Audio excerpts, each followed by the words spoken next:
Haleluya. Hari ini kita akan berbakti kembali. Saya undang kita semua bangkit berdiri.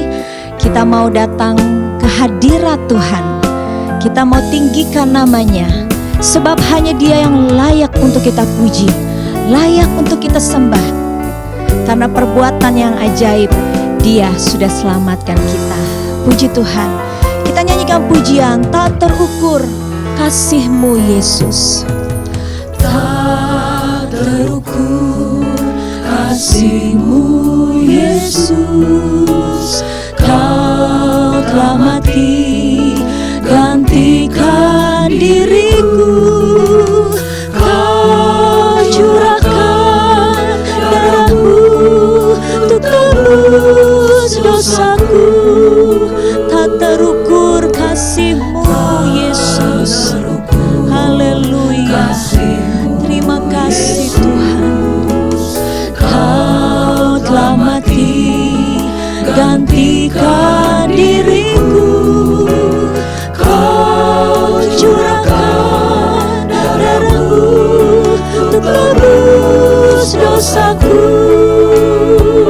Layaklah Kau Tuhan.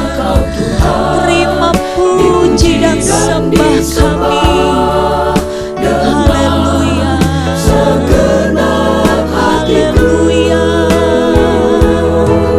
Layaklah Kau Tuhan, dipuji dan disembah dengan segenap jiwa ragaku. Haleluya. Nyanyi dengan hati yang sungguh. Tak terukur kasih-Mu Yesus. Sambil kita mengingat begitu besar anugerahnya, pengorbanannya untuk kita. Gantikan diriku. Kau curahkan darah-Mu untuk tebus dosaku. Layaklah Kau Tuhan, dipuji dan disembah dengan segenap hatiku. Layaklah Kau Tuhan, dipuji dan disembah dengan segenap jiwa ragaku. Layaklah Kau Tuhan, terima puji sembah umat Tuhan. Hanya Engkau yang layak. Haleluya, haleluya. Layaklah Kau Tuhan, dipuji dan disembah dengan segenap jiwa ragaku. Layaklah Kau Tuhan, dipuji dan disembah dengan segenap hati kami Tuhan. Kami datang kepadamu menyembah Kau Tuhan. Haleluya, haleluya. Dengan segenap jiwa ragaku.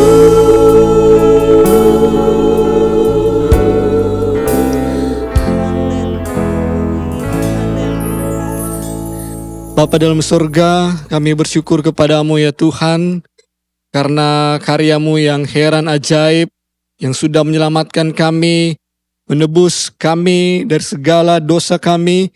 Kau sudah menyelamatkan kami ya Tuhan, Kau sudah memberkati kami, sehingga kami masih bisa ada sampai saat ini.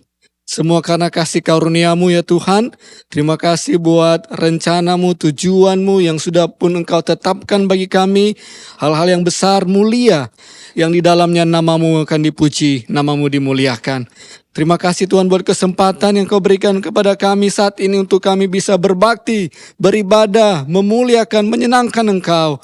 Untuk itu Tuhan, kami serahkan hidup kami dalam tangan-Mu, ibadah ini dari awal sampai akhirnya. Kami mau memuji, memuliakan Engkau, sebab Engkau yang layak dipuji, Engkau yang layak diagungkan. Biarlah Engkau disenangkan lewat ibadah kami di saat ini.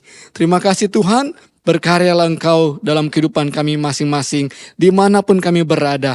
Roh Kudus, berkati, urapi kami, sehingga kami pun akan menikmati lawatan-Mu di ibadah yang diberkati saat ini. Terima kasih ya Tuhan, ini doa syukur kami. Kami siap mulaikan ibadah kami. Mohonkan doa ini hanya dalam nama Tuhan kami Yesus Kristus, yang adalah Tuhan dan Juru Selamat kami yang hidup. Haleluya. Amin. Saya undang kita tetap bangkit berdiri. Kita mau memuji Tuhan dengan bersuka cita. Amin. Kalau saat ini saudara-saudara sedang bersama keluarga atau teman, katakan, ku kasihi kau dengan kasih Tuhan. Haleluya. Ku kasihi kau dengan kasih Tuhan. Ku kasihi kau dengan kasih Tuhan. Ku lihat di wajah-Mu kemuliaan Raja.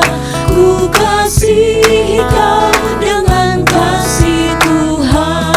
Ku kasihi kau dengan kasih Tuhan. Haleluya. Dengan kasih Tuhan.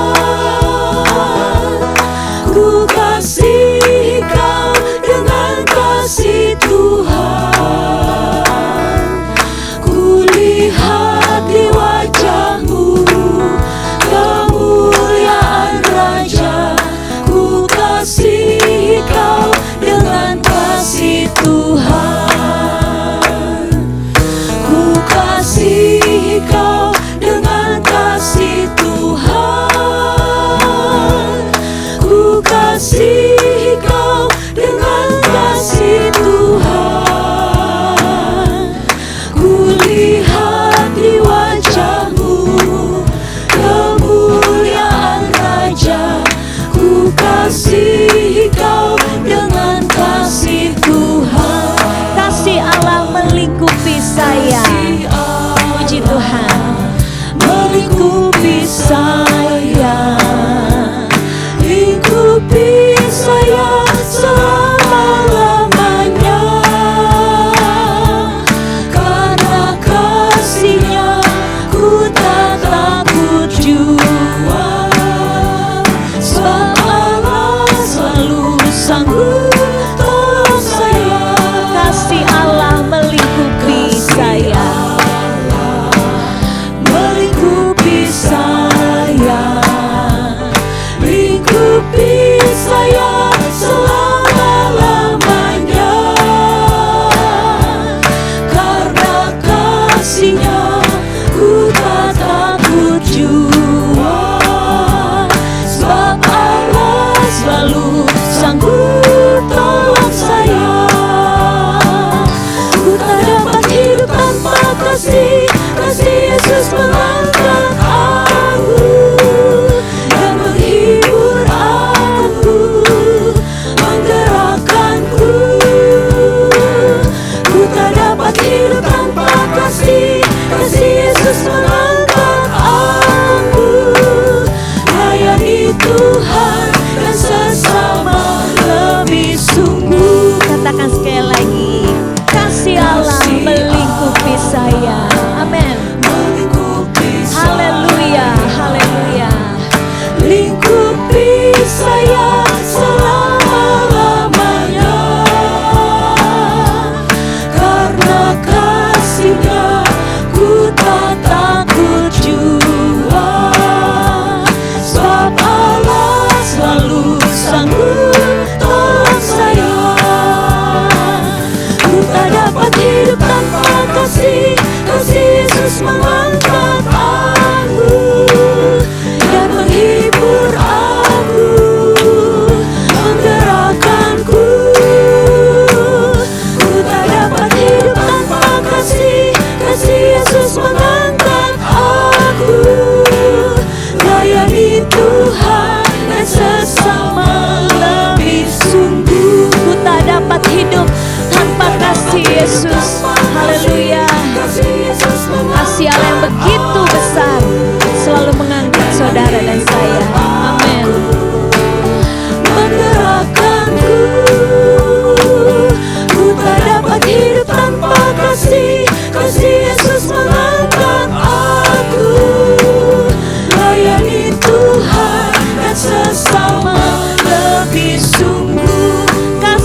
sungai, kasih-Nya seperti sungai, kasih-Nya seperti sungai di hatiku, mengalir di waktu panas, mengalir di waktu hujan, kasih-Nya seperti sungai di hatiku. Sekali lagi kita katakan, kasih-Nya seperti sungai, kasih-Nya seperti sungai, kasih-Nya seperti sungai di hatiku, mengalir di waktu panas, mengalir di waktu hujan, kasih-Nya seperti sungai di hatiku. Haleluya. Biarlah kasih Yesus yang begitu besar itu selalu mengalir di dalam hidup kita. Haleluya. Kita masih akan tetap memuji nama Tuhan. Haleluya. Nyanyikan, tiada terukur besar kasih setiamu Tuhan, panjang dan lebarnya melebihi lautan. Haleluya. Nyanyikan pujian ini dengan hati yang penuh syukur karena kasih Allah begitu besar. Haleluya. Tiada terukur besar kasih setiamu Tuhan, panjang dan lebarnya melebihi lautan, jauh tinggi mengatasi langit, dalamnya tak dapat kuselami, kasih setiamu besar selamanya, setiamu besar selamanya. Tiada terukur, tiada terukur besar kasih setiamu Tuhan, panjang dan lebarnya melebihi lautan, jauh tinggi mengatasi langit, dalamnya tak dapat kuselami, kasih setiamu besar selamanya, kasih setiamu besar selamanya. katakan hatiku bersyukur. Amin, haleluya. Jiwaku memuji, mulutku pun bersorak memuji Engkau, Yesus. Ajaib perbuatanmu, besar anugerahmu, takkan berhenti ku memuji namamu. Tiada terukur besar kasih setiamu Tuhan, panjang dan lebarnya melebihi lautan, jauh tinggi mengatasi langit, dalamnya tak dapat kuselami, kasih setiamu besar selamanya, kasih setiamu besar selamanya.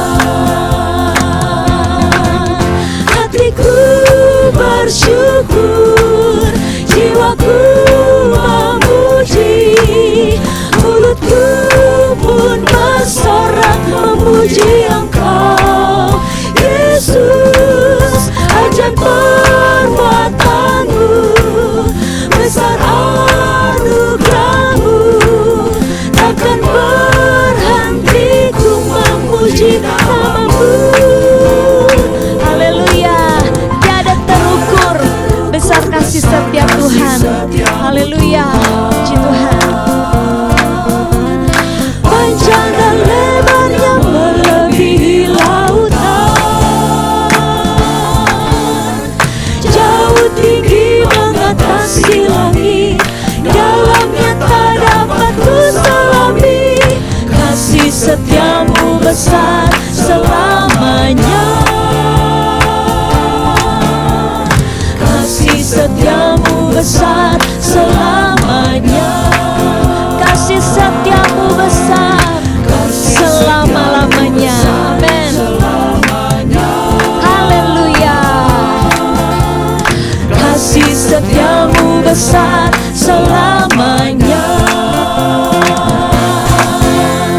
Puji Tuhan. Tidak ada kasih yang lebih besar selain kasih Yesus Kristus. Dia rela mengorbankan dirinya, mati di atas kayu salib untuk menebus saudara dan saya. Haleluya. Biarlah kita mau membuka hati kita. Izinkan kasih-Nya mengalir di dalam kehidupan kita lewat firman Tuhan yang akan kita dengar saat ini. Puji nama Tuhan. Nyanyikan pujian kasih Yesus indah dalam hidupku. Kasih Yesus indah dalam hidupku, menghiasi hati dan jiwaku. Ku tak dapat hidup tanpa kasih-Mu, Tuhan. Pegang tanganku sepanjang jalanku. Kasih Yesus indah dalam hidupku. Haleluya. Terima kasih Tuhan untuk kasih yang selalu menghiasi kehidupan kami. Ku tak dapat hidup tanpa kasih-Mu, Tuhan. Pegang tanganku sepanjang jalanku. Kasih Yesus mengalir dalamku seperti sungai yang tak pernah kering. Kasih Yesus membebak hatiku. Dalam kasih-Mu ku merasa teduh. Haleluya. Kasih Yesus indah dalam hidupku, menghiasi hati dan jiwaku. Ku tak dapat hidup tanpa kasih-Mu, Tuhan. Pegang tanganku sepanjang jalanku. Kasih Yesus mengalir dalamku. Kasih Yesus mengalir.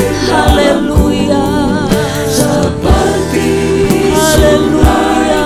yang tak pernah Kasih-Mu yang begitu besar. kasih Haleluya. membebak Kasih hatiku. Tuhan. Dalam kasih-Mu ku merasa teduh. Kasih Yesus mengalir di dalam kehidupan kami Mengalir saat ini dalamku seperti sungai yang tak pernah kering. Kasih Yesus membebak hatiku. Dalam kasih-Mu ku merasa teduh. dalam kasih-Mu Tuhan kami merasa teduh. Haleluya. Terima kasih Tuhan.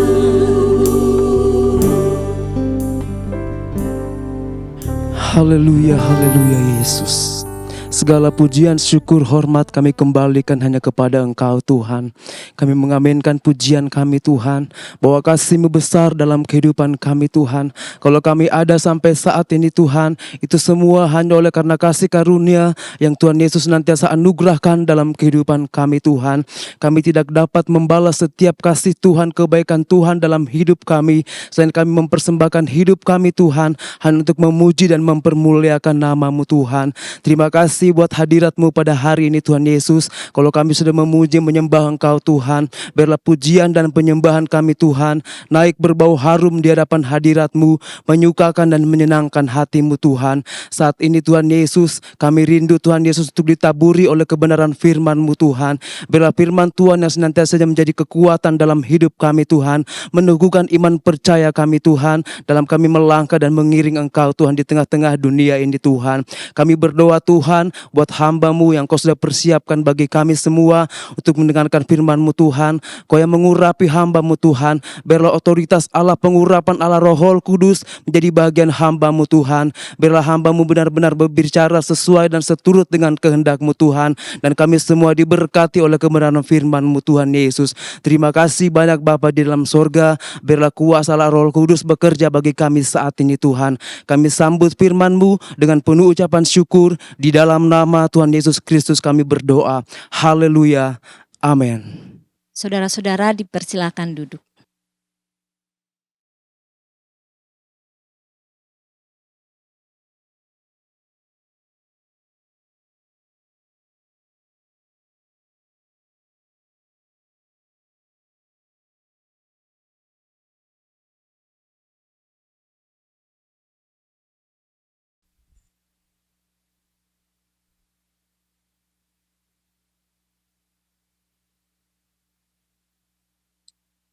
Puji Tuhan, kita akan mendengar firman Tuhan dengan tema Kasihilah musuhmu. Untuk itu kita buka dalam Injil Matius pasal yang kelima, ayat yang ke-38 sampai yang ke-48.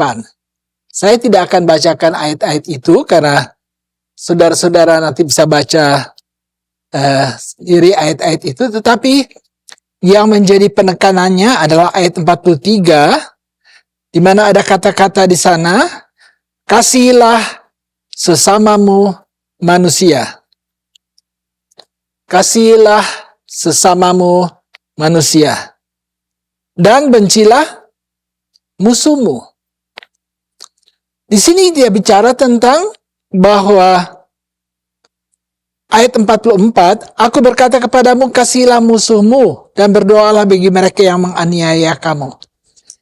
Kita diajar untuk dapat mengasihi musuh. Musuh berarti lawan. Ya, musuh berarti lawan. Dan kita tahu permusuhan itu dimulai tentunya sejak manusia jatuh di dalam dosa.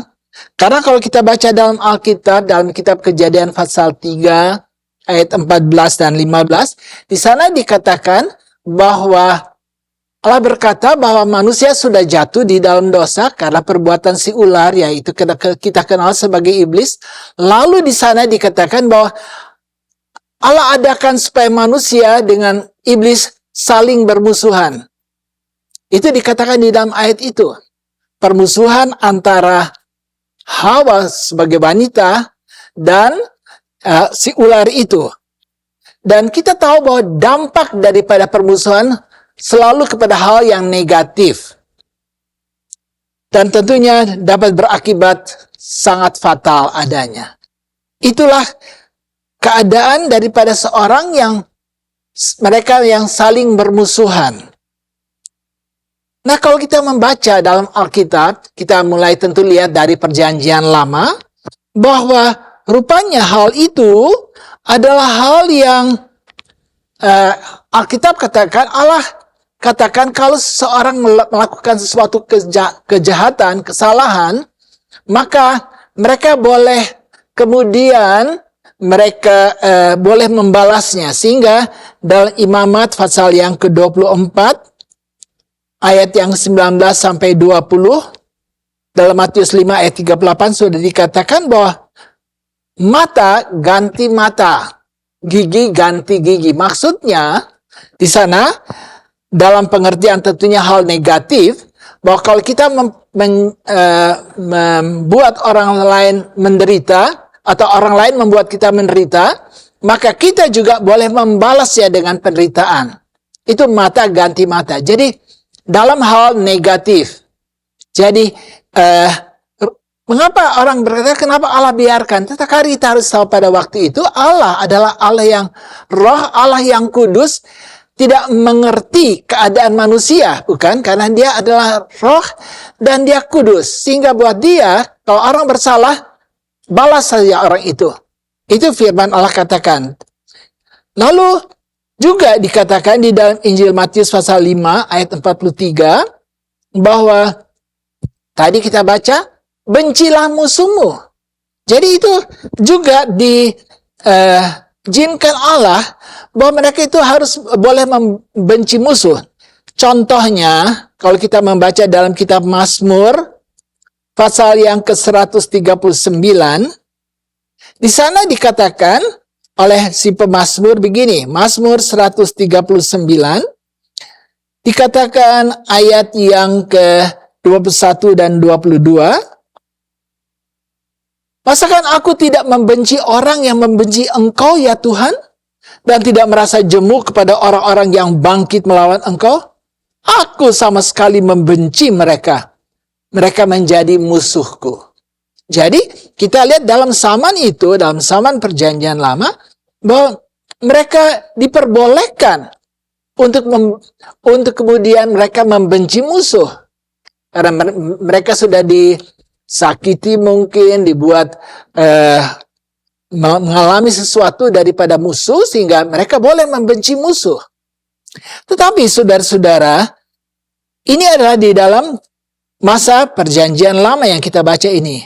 Nah, kalau kita kemudian lihat Alkitab berkata, di dalam zaman perjanjian baru, maka kita baca dalam Injil Lukas 6 ayat yang ke-27, juga ayat-ayat yang hampir sama dengan yang kita baca dalam Matius pasal 5. Di sana dikatakan, kasihilah musuhmu. Itu adalah perkataan siapa? Yesus mengajar kita. Nah, kita tahu bahwa Yesus datang, Allah menjadi manusia, dan dalam kemanusiaannya dia merasa apa yang manusia rasakan. Sehingga Tuhan mengerti perasaan seseorang yang mengalami penderitaan. Tetapi Tuhan ajarkan, kasihilah musuhmu. Itu kita bisa baca dalam Matius pasal 5 juga ayat 44 sampai 45. Jadi justru kebalikannya.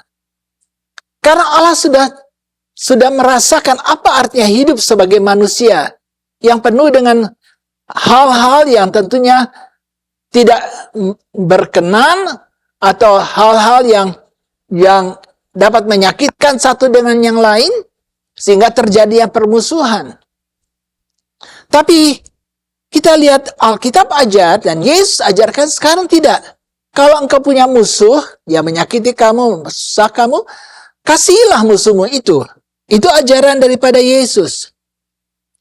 Dan tentunya untuk kita lalu bisa lakukan hal itu, karena ini permintaan Yesus. Kasihilah musuhmu. Nah, kita perlu tentunya apa? Yaitu kita memerlukan kasih Tuhan. Dan memang dalam Roma 5 ayat 5 sudah dikatakan bahwa Allah curahkan kasih-Nya di dalam hidup kita. Supaya kita mampu mengasihi sesama manusia kalaupun kita disakiti. Kita disusahkan oleh orang lain. Kita dirugikan oleh orang lain. Kita dapat mengasihi mereka. Nah, jadi kita lihat di situ bahwa perlunya kasih Tuhan. Karena memang dengan kasih Tuhan, kalau kita baca 1 Petrus 4 ayat 8 kata, kasih itu dapat menutupi dosa. Dengan kata lain, kalau kita mempunyai kasih, kita bisa menutupi dosa atau kesalahan orang lain. Nah, ini ajaran yang Yesus berikan kepada kita sebagai umat Tuhan. Tidak heran bahwa memang tidak mudah, tetapi kita bisa. Karena itu ajaran Tuhan kepada kita. Dan dia memang sudah berikan kepada kita kasih-Nya untuk kita mampu melakukannya bagi orang lain yang mungkin menyakiti kita atau membuat kita mengalami kerugian dan sebagainya. Nah, puji Tuhan. Saya memberikan suatu contoh dari Alkitab di dalam kitab Kejadian tentang dua bersaudara yang kita kenal dengan nama Esau dan Yakub. Kalau kita melihat di dalam kitab Kejadian, pasal yang ke-25, saya tidak baca semua, tapi kita lihat, kita tahu mereka kakak beradik, di mana Esau yang sulung dan Yakub adalah yang bungsu. Nah, kita tahu bahwa Esau adalah seorang pemburu yang selalu pergi memburu untuk memburu binatang, untuk kemudian mereka sembelih binatang yang mereka dapatkan untuk makanan mereka. Pada satu waktu, ayahnya Ishak menginginkan adanya makanan dan Esau pergi mencarinya. Dia pergi memburu. Waktu dia pulang, lalu dia melihat Yakub sedang memasak sesuatu yang menarik hatinya. Lalu dia katakan, dia baru pulang capek. Dia katakan, berikanlah kepadaku. Dan kita baca dalam Alkitab, Yakub ini yang cerdas, dia berkata begini, oke, aku berikan, tapi engkau juallah atau berikan kepadaku hak kesulungan. Itu kita bisa baca dalam pasal 25 ayat yang ke-31. Jadi, Yakub katakan berikan hak kesulungan. Berarti hak kesulungan itu akan pindah nanti kepada Yakub. Nah, apa sebenarnya keuntungan daripada hak kesulungan? Hak kesulungan adalah hak warisan sebagai anak sulung yang diberikan oleh bapa kepada anaknya. Dalam Ibrani pasal 12 ayat 16 sampai 17. Dan kita melihat bahwa hak ini yang anak sulung itu dapat dari ayahnya adalah berkat yang berlipat. Jadi Alkitab katakan mereka akan terima berkat 2 kali ganda. Itu haknya anak sulung, istimewanya anak sulung. Dan dia akan menjadi pemimpin dalam keluarga. Itu kita bisa baca dalam kitab Ulangan pasal 21 ayat yang ke-17. Dan kita melihat bahwa kalau kemudian, Esau dia menjual karena dia lapar, dia pikir, oke lah, aku nanti tidak hidup lama, sudah aku berikan kepada kamu. Dan kemudian kita tahu bahwa Yakub menerima hak kesulungan. Dan kalau kita baca sebentar di dalam kitab Kejadian pasal yang ke-27, saya ingin kita melihat sedikit daripada berkat yang kemudian ada di atas Yakub sebagai anak sulung. Kitab Kejadian pasal yang ke-27, ayat yang ke-28 dan ayat yang ke-29. Dikatakan begini, Allah akan memberikan kepadamu embun yang dari langit, dan tanah-tanah gemuk di bumi, dan gandum serta anggur berlimpah-limpah. Bangsa-bangsa akan takluk kepadamu, dan suku-suku bangsa akan sujud kepadamu. Jadilah Tuhan atas saudara-saudaramu, dan anak-anak ibumu akan sujud kepadamu. Siapa yang mengutuk engkau, terkutuklah ia.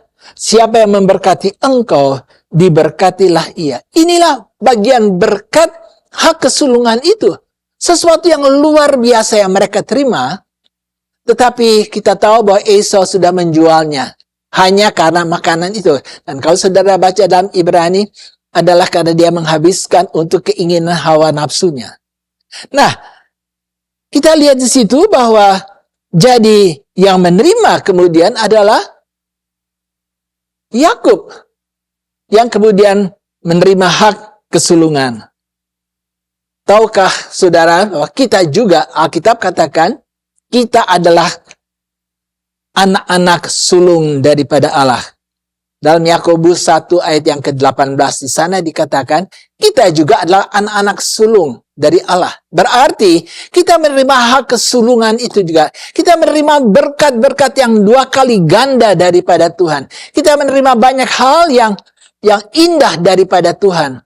Betapa kita harus bersyukur. Kita ada di dalam Tuhan dan Dia berikan berkatnya bagi kita sebagai anak-anak sulungnya. Puji Tuhan. Akibatnya, kalau kemudian dia sudah menjual hak kesulungan itu kepada Yakub, pada satu waktu dia melihat bahwa Yakub diberkati oleh Allah. Alkitab katakan kemudian dalam pasal 27 ayat 41, Esau menaruh dendam. Jadi dia benci, berarti dia kemudian menjadi musuh daripada Yakub. Dendam, dan kalau kita membaca dalam Alkitab, akibatnya memang betul-betul berakibat fatal. Dia ingin membunuh Yakub. Maka saya teringat, kalau kita melihat sudah manusia jatuh di dalam dosa, ada permusuhan, dan kita lihat memang bahwa kalau kita baca dalam kitab Kejadian pasal yang keempat, kalau tidak salah, bagaimana antara Kain dan Habil juga demikian. Kalau kemudian Habil korbannya diterima oleh Allah, lalu Kain tidak, Kain lalu benci, marah. Dan apa yang dia mau buat, dia memang kemudian membunuh akan Habil. Jadi saudara, akibat dari permusuhan itu memang adalah sesuatu yang sangat merugikan. Dan itu sebabnya Alkitab ajar kita, sebagai musuh, kalau ada musuh yang jangan membenci dia, belajar untuk mengasihinya. Belajar untuk membawa dia untuk menyadari bahwa yang Tuhan kehendaki, kita itu tidak mempunyai permusuhan. Kita bisa bersahabat satu dengan yang lain. Itu kita melihat kemudian dalam kehidupan daripada Yakub. Kita beralih kepada hidup Yakub. Dalam pasal yang ke-28, ayat yang ke-10 dan seterusnya, kita mengerti bahwa kemudian karena dendamnya Esau mau membunuh. Dan ini diketahui. Sehingga Yakub larikan diri dari rumah orang tua, dia pergi, berjalan. Dan kita tahu kemudian bahwa dia pergi ke satu tempat yang bernama Betel. Dan di sana dia dapatkan suatu penglihatan yang indah daripada Tuhan. Dan di sana dia menerima janji Tuhan bahwa Tuhan akan menyertai kehidupan Yakub itu. Dia akan pergi nanti, tetapi janji daripada Tuhan, kamu akan kembali lagi nanti ke Betel. Jadi sekarang dia harus pergi, tetapi dia akan kembali ke Betel. Dan kita tahu kemudian bahwa Yakub pergi menuju tempat di mana kita tahu kemudian dia mendapatkan istri-istrinya di sana. Dalam pasal yang ke-31 kemudian, ayat yang ketiga, ayat yang ke-13, Allah berbicara kepada Yakub supaya Yakub sesudah dia dapatkan istri, dapatkan anak, dapatkan banyak, supaya dia segera pulang ke rumah ayahnya karena melihat ada ancaman juga bagi dia. Allah katakan, sekarang kamu kembali lagi ke rumah orang tuamu.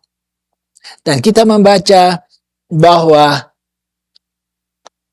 Yakub taat kepada apa yang Tuhan katakan.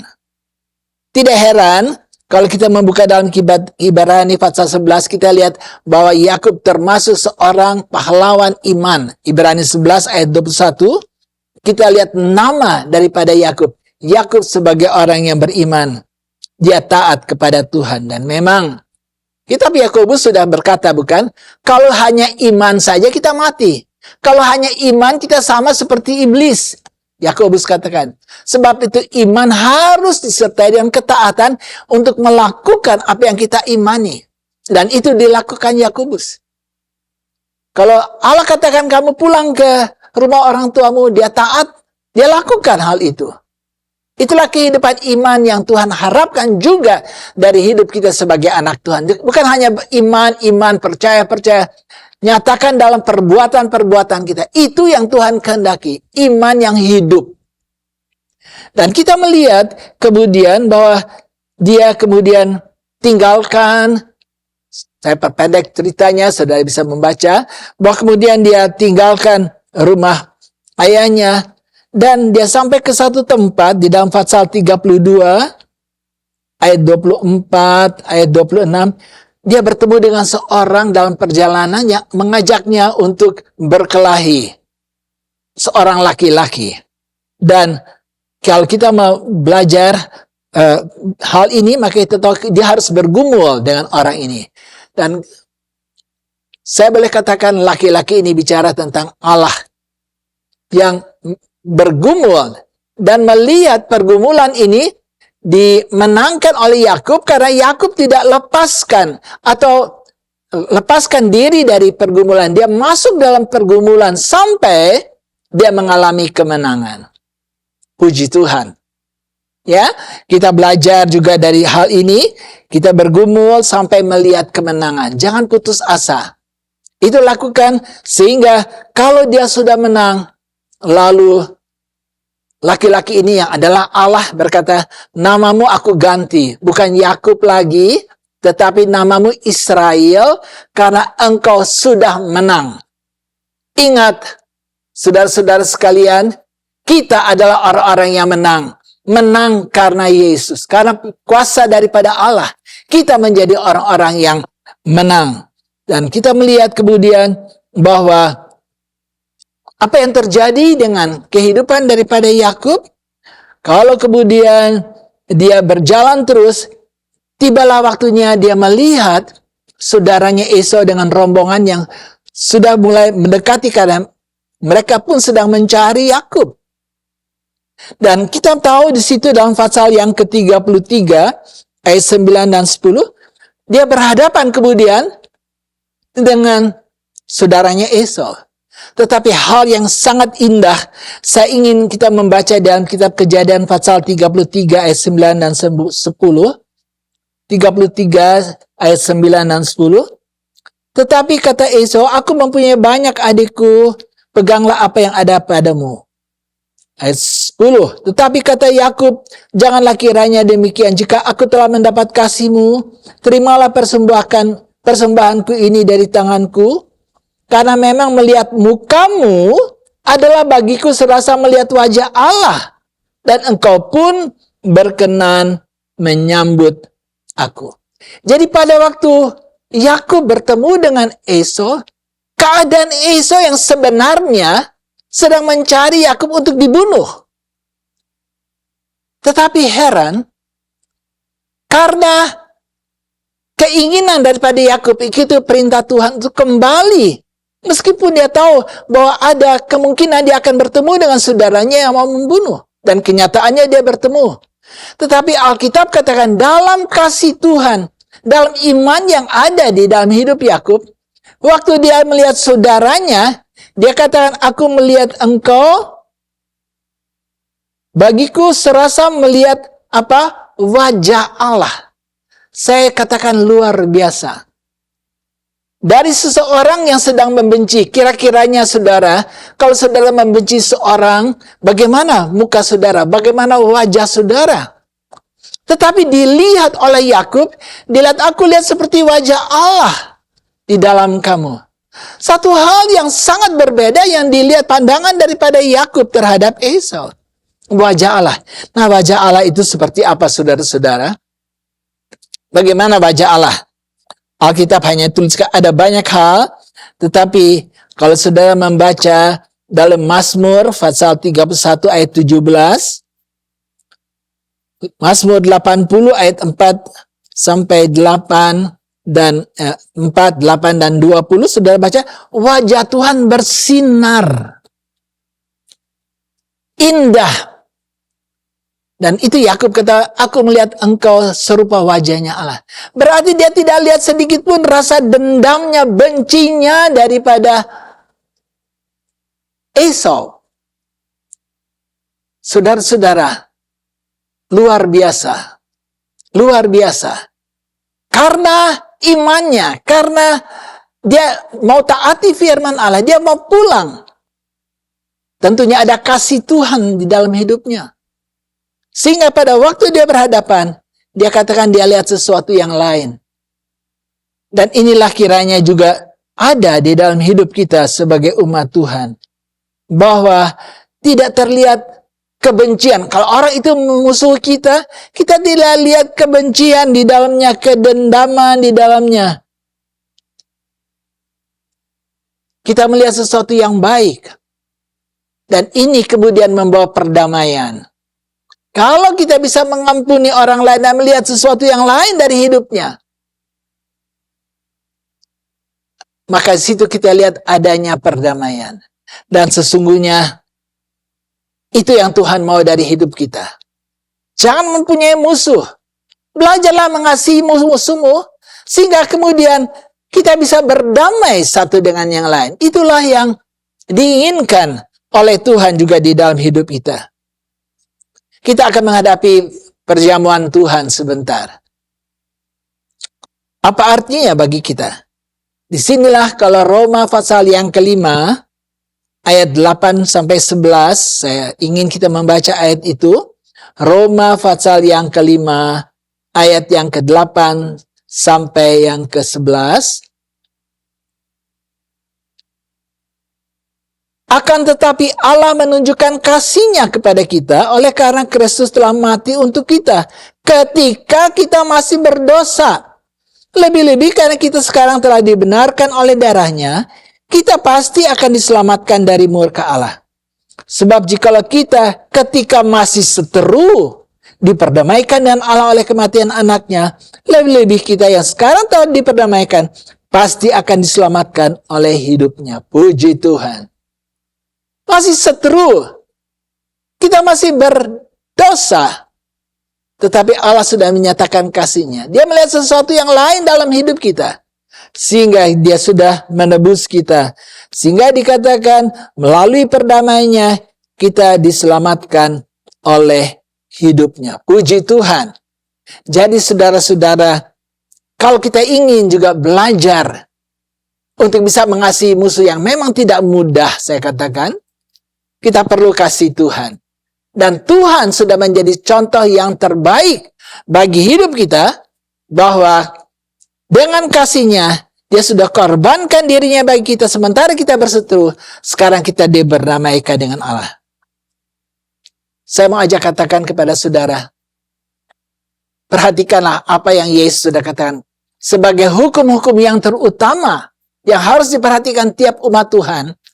Kalau saudara lihat dalam Injil Markus pasal 12, ayat 28 sampai 31, di sana Yesus mengajarkan dua hukum yang besar yang akan menolong kita untuk selalu mempunyai keadaan yang baik terhadap orang lain, yaitu mengasihi Tuhan dengan segenap hati, jiwa, dan akal budi kita. Dan yang kedua, dikatakan mencintai sesama manusia, apa? Seperti dirimu sendiri. Apakah saudara mengasihi diri saudara? Atau saudara membenci diri? Tentu kita mengasihi, menyayangi diri kita. Alkitab katakan, kasihilah sesama manusia seperti dirimu sendiri. Kiranya Tuhan memberkati kita. Kita akan ambil bagian dari perjamuan Tuhan.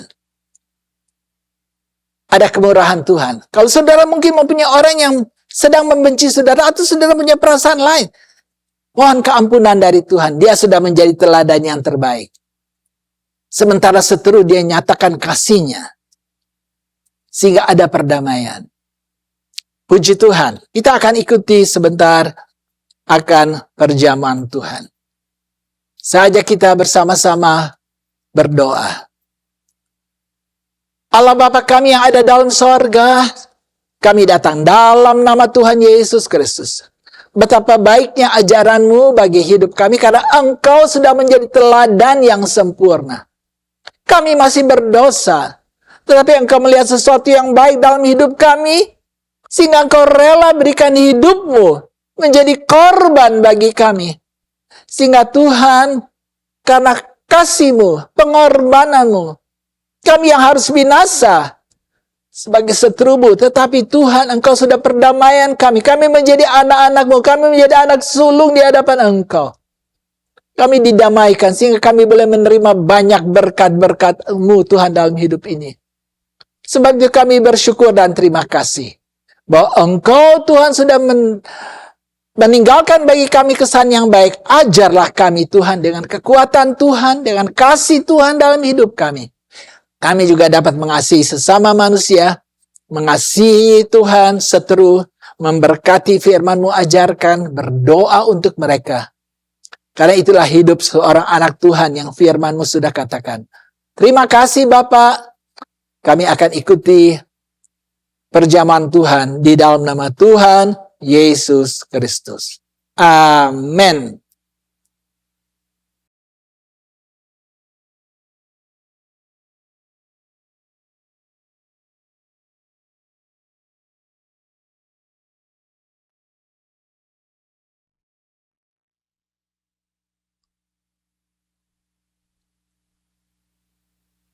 Saudara-saudara sekalian, kita akan ambil bagian daripada meja Tuhan.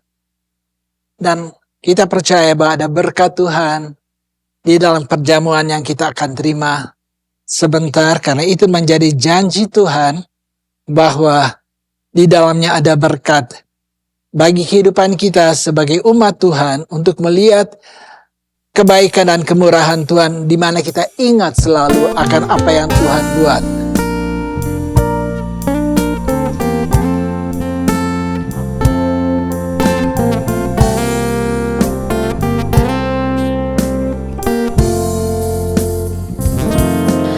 Ajarilah kami bahasa cintamu, agar kami dekat padamu ya Tuhanku.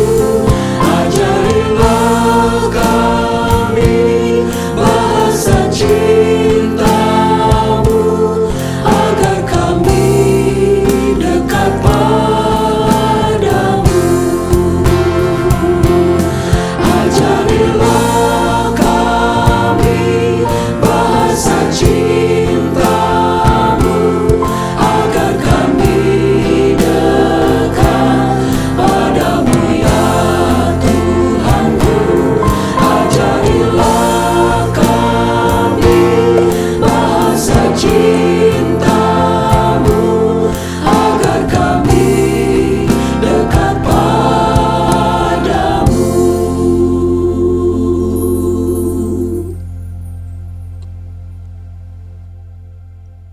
Saya bacakan ayat firman Allah sebelum kita akan makan dan minum. Sebab apa yang telah kuteruskan kepadamu telah aku terima dari Tuhan, yaitu bahwa Tuhan Yesus pada malam waktu ia diserahkan mengambil roti, dan sesudah itu ia mengucap syukur atasnya, ia memecah-mecahkannya dan berkata, inilah tubuhku yang diserahkan bagi kamu, perbuatlah ini menjadi peringatan akan aku. Kita mengingat pengorbanan Tuhan dengan ucapan syukur. Mari kita makan di dalam nama Tuhan Yesus Kristus.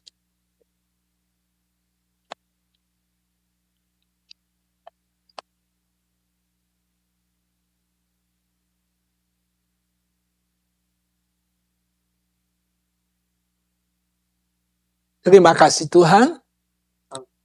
Terima kasih Tuhan untuk tubuh-Mu yang dipecahkan bagi kami. Dan kami berterima kasih karena firman sudah katakan, ada kuasa ya Tuhan, di mana Tuhan dengan bilur-bilur yang ada, segala penyakit dapat disembuhkan. Dan kami yakin dan percaya kami juga boleh menerima berkat itu. Terima kasih Tuhan Yesus. Terima kasih Bapak. Demikian juga ia mengambil cawan sesudah makan lalu berkata, cawan ini adalah perjanjian baru yang dimeteraikan oleh darahku. Perbuatlah ini setiap kali kamu meminumnya menjadi peringatan akan aku.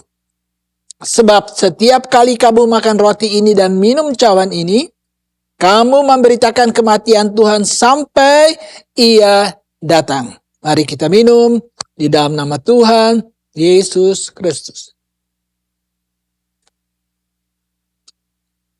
Terima kasih Tuhan. Terima kasih buat kemurahan-Mu ya Tuhan. Engkau saja Allah yang besar. Haleluya. Terima kasih Tuhan. Haleluya. Haleluya. Kasih yang menyelamatkan.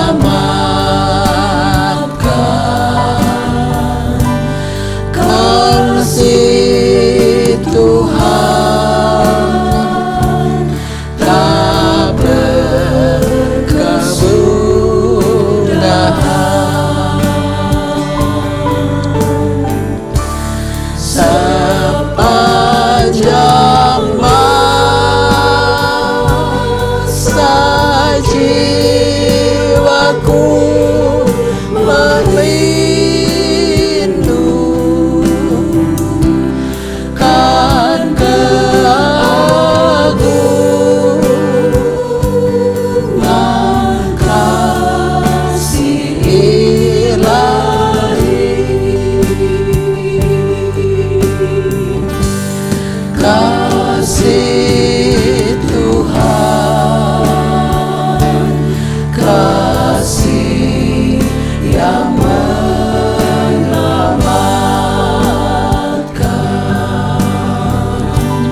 sepanjang masa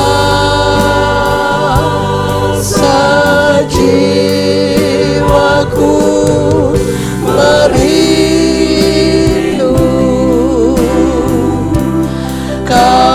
keagungan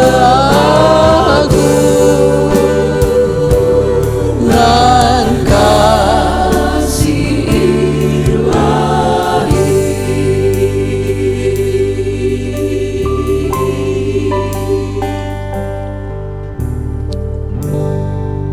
Terima kasih Tuhan, terima kasih untuk ibadah yang sudah berjalan dan kami percaya kami diberkati dengan kekuatan yang dibaharui oleh Tuhan untuk kami melangkah di hari-hari yang akan datang dengan kekuatan yang dari Tuhan.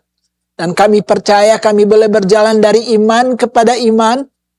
Kami juga berjalan dari kemenangan kepada kemenangan karena Engkaulah Allah yang sudah berikan kemenangan kepada kami. Terima kasih Bapak.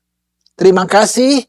Sebentar pun kalau kami akan berpisah satu dengan yang lain, tapi kiranya berkat daripada Allah Bapa, kasih sayang daripada Tuhan Yesus, persekutuan di dalam kuat kuasa Roh Kudus tetap menyertai kita sekalian, mulai saat ini bahkan sampai selama-lamanya.